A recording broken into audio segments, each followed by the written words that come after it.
பேச தெரியாமல் இல்லை. பார்போற்றும் தமிழக சட்டமன்றத்தில் கக்கன் காமராஜர் வாழ்ந்த சரித்திர மன்றத்தில் திமுக பரதேசியின் குரலை பார்த்தாயா? மக்களே, விஜய் ஆட்சி அமைத்ததை நினைத்து அவங்களால தூங்கக்கூட முடியலை. அதனால் அந்த கடுப்பில் இது மாதிரி வார்த்தை தான் வரும். எனக்கு ஊரில் ஒரு பழமொழி, 50 வருடம் ஒரு தலைவன் ஆண்டுக்கிட்டு இருந்தா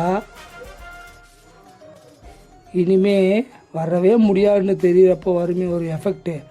அதை எப்படி சொல்கிறேன்னா, தமிழ் சினிமாவில் சுப்பிரமணிய படத்தில் ஒரு சீன் வரும்.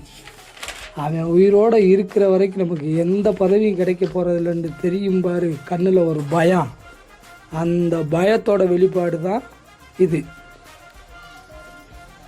மக்கள் தளபதியின் ஆட்சி, ஓடி போயிரு, கொள்ளை அடித்தது தின்னுட்டு அமைதியாரு, இல்லை அப்படித்தான் பேசுவேன்னு இன்னொரு தடவை நினச்ச மவனே